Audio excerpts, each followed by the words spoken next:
तो इसमें हम बात करेंगे इंडियन जो जीके जीएस होता है उसके इम्पोर्टेंट क्वेश्चंस के बारे में, जो काफ़ी इम्पोर्टेंट होने वाला है आगामी एग्जाम कनिष्ठ सहायक 5 मार्च के लिए। ठीक है, तो इसमें मेरे खुद के हस्तलिखित नोट्स में मैंने क्वेश्चंस तैयार करे थे, जिनमें हमने सारे फॉर्मेट्स को इंक्लूड करा है, जिसमें ज्योग्राफी, हिस्ट्री और पॉलिटी होंगे। ठीक है, तो देखिए पहला क्वेश्चन है, सिंधु घाटी सभ्यता की विकसित अवस्था में निम्न में से किस स्थल से घरों में कुओं के अवशेष मिले हैं। तो सिंधु घाटी सभ्यता की जो विकसित अवस्था है इसमें कुएं के अवशेष किसमें मिले हैं, ये मिले हमारा मोहनजोदड़ो में। ठीक है, मोहनजोदड़ो में मिले हैं। अब देखिए 1922 ईस्वी में जो राखलदास बैनर्जी थे, इन्होंने इसकी खोज की थी सिंधु नदी के तट पर। ठीक है, अगला क्वेश्चन है, ऋग्वैदिक युग की प्राचीनतम संस्था कौन सी थी। जो ऋग्वैदिक युग की प्राचीनतम संस्था थी वो थी विदथ। ठीक है, विदथ ये क्या थी, इनकी प्राचीनतम संस्था थी। अगला क्वेश्चन है, हर्यक वंश के किस शासक को कुणिक कहा जाता है। तो कुणिक किसे बोला जाता है, ये बोला जाता है अजात शत्रु को। ठीक है, अजात शत्रु कौन था, बिंबिसार का पुत्र था। अगला क्वेश्चन है, अणुव्रत शब्द किस धर्म से जुड़ा हुआ है। तो अणुव्रत जुड़ा हुआ है जैन धर्म से। ठीक है, जैन धर्म से जुड़ा हुआ है अणुव्रत। अगला क्वेश्चन देखिए, निम्न में से सम्राट अशोक की वह पत्नी कौन थी जिसने उसको प्रभावित किया था। तो जो उसकी पत्नी थी वो थी कारुवाकी, जिसने क्या किया था, अशोक को प्रभावित किया था। अगला क्वेश्चन है, किस ग्रंथ ने शूद्रों के लिए आर्य शब्द का प्रयोग हुआ है। तो शूद्रों के लिए किस ग्रंथ में आर्य शब्द का प्रयोग हुआ है, ये हुआ है अर्थशास्त्र में। और अर्थशास्त्र के लेखक कौन है, ये है हमारे चाणक्य, जो चंद्रगुप्त मौर्य के क्या थे, दरबारी थे।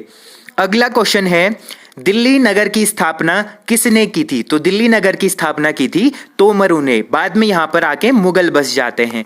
अलाउद्दीन खिलजी के आक्रमण के समय देवगिरी का शासक कौन था। जब अलाउद्दीन खिलजी ने क्या करा था, देवगिरी का अभियान करा था, कितने में, 1296 ईस्वी में। तो उस टाइम पे देवगिरी का राजा कौन था, रामचंद्र देव था। ठीक है, 1296 ईस्वी में देवगिरी का अभियान करता है अलाउद्दीन खिलजी। उस टाइम पे था रामचंद्र देव, और रामचंद्र देव अलाउद्दीन खिलजी से हार जाता है।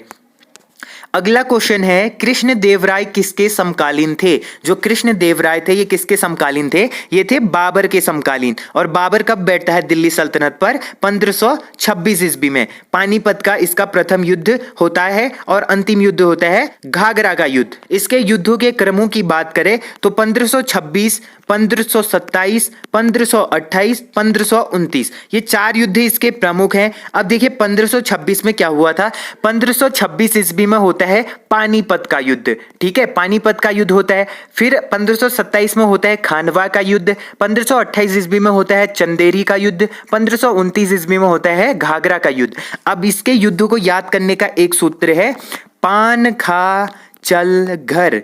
ठीक है, इसको आप याद कर लो। ये बाबर के क्या हैं, युद्ध हैं। 1526 से लेकर 1529 ईस्वी तक के युद्ध। और 1530 ईस्वी में क्या होते हैं, बाबर खत्म।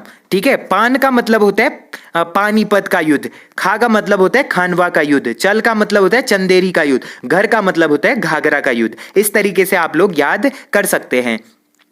अगला क्वेश्चन है, किस पुर्तगाली गवर्नर ने नीले पानी की नीति अपनाई थी। तो नीले पानी की नीति किस गवर्नर ने अपनाई थी, ये अपनाई थी फ्रांसिस्को डी अल्मीडा ने। ठीक है, फ्रांसिस्को डी अल्मीडा ने अपनाई थी। और ये क्या थे, फर्स्ट गवर्नर थे जिसने गोवा को जीता था। ठीक है, फर्स्ट गवर्नर जिसने गोवा को जीता था वो थे Francisco de Almeida. Francisco de Albuquerque second शासक थे जिसने गोवा को जीता था। ठीक है, तो अगले क्वेश्चन की ओर बढ़ते हैं। अगला क्वेश्चन है हमारा, तो 1857 ईस्वी की जो क्रांति हुई थी, 1857 का विद्रोह हुआ था, उसके एक जो नेता थे तात्या टोपे, इनका मूल नाम था रामचंद्र पांडुरंग। ठीक है, अगला क्वेश्चन देखिए, बहमनी राजाओं की राजधानी कहाँ थी। जो बहमनी राजा थे इनकी राजधानी कहाँ थी, इनकी राजधानी थी गुलबर्गा। ठीक है, और जो हसन गंगू था ये बहमनी साम्राज्य का संस्थापक था जो मराठी था। ठीक है, अब देखिए अगला इसमें एक और आता है जो बहमनी साम्राज्य है इसकी स्थापना कौन करता है? दिल्ली में मोहम्मद बिन तुगलक करता है। ठीक है, मोहम्मद बिन तुगलक क्या करता है? दिल्ली में बहमनी साम्राज्य की स्थापना करता है 1347 ईस्वी में। ठीक है, 1347 में करता है।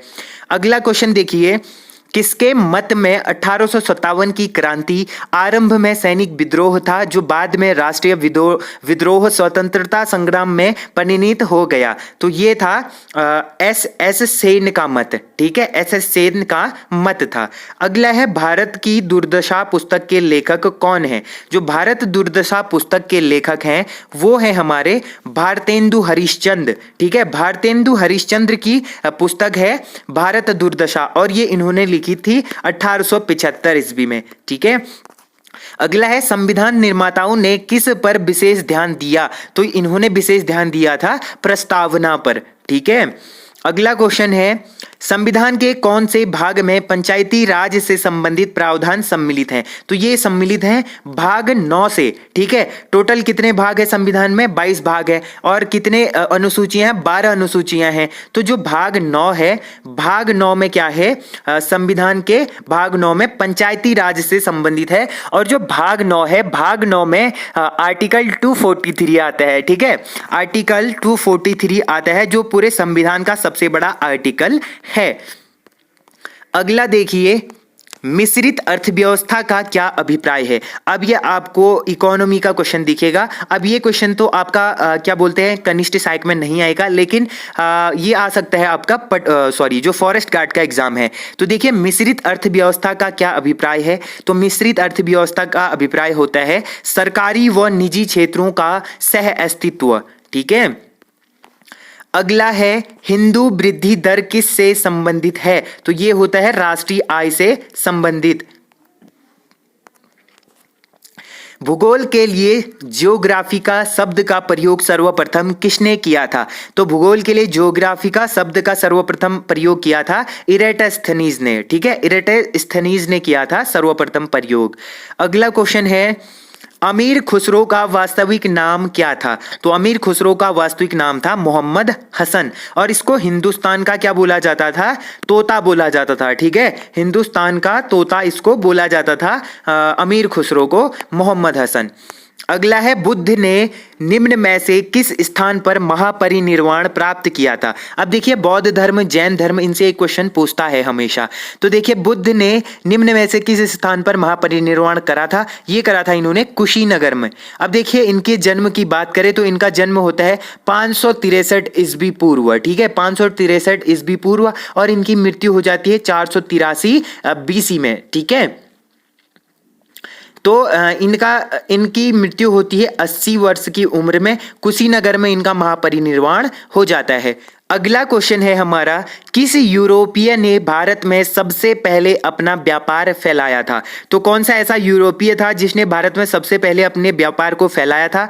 तो ये थे हमारे पुर्तगाली। ठीक है, पुर्तगालियों ने सबसे पहले व्यापार फैलाया था। किस सिख गुरु ने गुरु नानक की जीवनी लिखी है? तो ये लिखी है गुरु अर्जुन देव ने। ठीक है, गुरु अर्जुन देव ने क्या लिखी है? गुरु नानक की जीवनी लिखी है, जो इनको क्या बोला जाता है? आदि ग्रंथ भी बोला जाता है। अगला क्वेश्चन है अंग्रेजों का पेंशनर बनने वाला प्रथम मुगल बादशाह कौन था? तो अंग्रेजों का पेंशनर बनने वाला प्रथम मुगल बादशाह था शाह आलम द्वितीय। शाह आलम द्वितीय क्या था? अंग्रेजों का पेंशनर बनने वाला प्रथम मुगल बादशाह था, जिसका वास्तविक नाम क्या था? अली गौहर था। अगला क्वेश्चन है किस धर्म सुधारक की मृत्यु भारत के बाहर हुई थी? तो ये होती है राजा राममोहन राय की मृत्यु। अब देखिए राजा राममोहन राय ने ब्रह्म समाज की स्थापना करी थी 1828 ईस्वी में और इन्होंने वेदांत कॉलेज की स्थापना भी की थी 1825 ईस्वी में और 1829 ईस्वी में इन्होंने क्या करा था? सती प्रथा का अंत भी करा था। अगला क्वेश्चन है सिकंदर ने भारत पर कब आक्रमण करा? तो इन्होंने करा था 326 BC में। ठीक है, 326 ईस्वी पूर्व इन्होंने भारत पर आक्रमण करा था और ये पूरे 1.5 साल तक भारत में रहा था। ऋग्वेद में संपत्ति का प्रमुख रूप था, तो ऋग्वेद में संपत्ति का प्रमुख रूप क्या था? ये था हमारा गोधन। ठीक है, गोधन था प्रमुख रूप। अगला क्वेश्चन है, किस वायसराय के कार्यकाल के दौरान भारतीय राष्ट्रीय कांग्रेस बनी थी? तो ये बनी थी लॉर्ड डफरिन के टाइम पर, ठीक है। और इसकी स्थापना करता है ए.ओ. ह्यूम 1885 ईस्वी में। 1885 में कांग्रेस की स्थापना कौन करता है? ए.ओ. ह्यूम करता है, ठीक है। इस टाइम पर गवर्नर कौन थे? वायसराय कौन थे? वायसराय थे लॉर्ड डफरिन, ठीक है। अगला क्वेश्चन है, भारत में लॉर्ड कर्जन के प्रशासन की तुलना औरंगजेब से किसने करी थी? तो ये करी थी गोपाल कृष्ण गोखले ने, ठीक है। गोपाल कृष्ण गोखले ने करी थे। गोपाल कृष्ण गोखले ने करा था किसकी तुलना? लॉर्ड कर्जन की तुलना औरंगजेब से। अब देखिए, जो गोपाल कृष्ण गोखले थे ये क्या थे? महात्मा गांधी जी के राजनीतिक गुरु थे, ठीक है। महात्मा गांधी जी के राजनीतिक गुरु थे गोपाल कृष्ण गोखले। और मोहम्मद अली जिन्ना के भी ये राजनीतिक गुरु थे। जो मोहम्मद अली जिन्ना थे, जिन्होंने पाकिस्तान बनाया, मतलब तो मोहम्मद अली जिन्ना के भी ये क्या थे? राजनीतिक गुरु थे। गुलामगिरी के लेखक कौन हैं? तो गुलामगिरी के लेखक हैं ज्योतिबा फुले। और इन्होंने 1873 ईस्वी में क्या किया था? सत्यशोधक समाज की स्थापना करी थी, ठीक है। ज्योतिबा फुले ने 1873 ईस्वी में सत्यशोधक समाज की स्थापना करी थी। अब देखिए, मैं एक समाजवादी और गणतंत्रवादी हूं और मुझे राजाओं और राजकुमारों में विश्वास नहीं है। यह वक्तव्य किसका है? तो यह कथन किसका है? यह कथन है जवाहरलाल नेहरू का, ठीक है।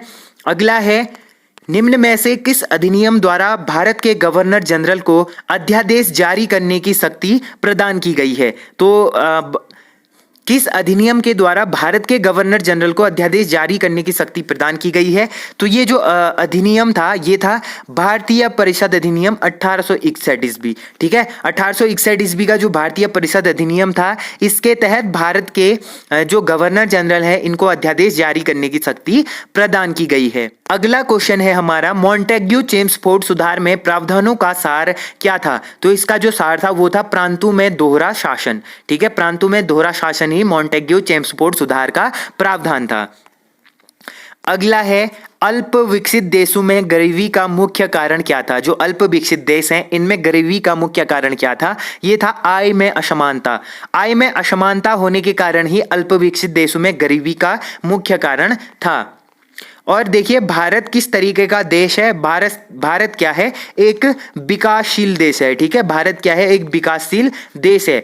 विकसित अभी ये नहीं बना है। मेरे हिसाब से 2050 ईस्वी तक हो सकता है भारत एक पूर्ण तरीके से विकसित देश बन जाए, जैसे जापान है, ठीक है, जापान है, यूएसए है, काफी सारे ऐसे कंट्रीज है, रसिया है। ये क्या है?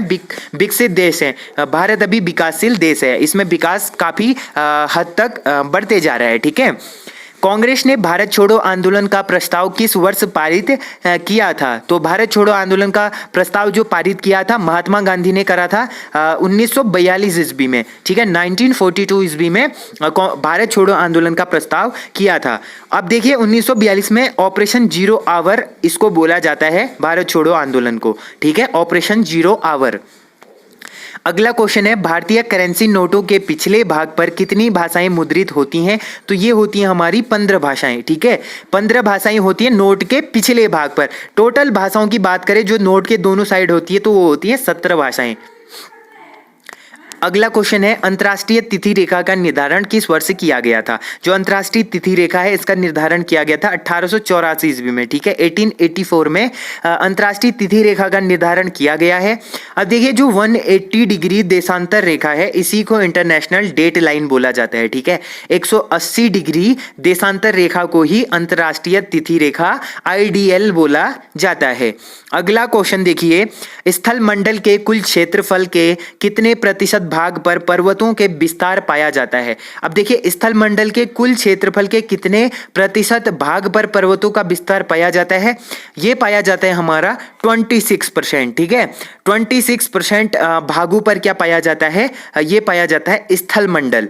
अब बात करें बात करें भारत की, तो भारत में 29% पर क्या है? स्थल मंडल है। और पहले तो हम बात करते पूरे इंटरनेशनल लेवल का। इंटरनेशनल लेवल पर 26% भाग पर क्या है? स्थल मंडल है।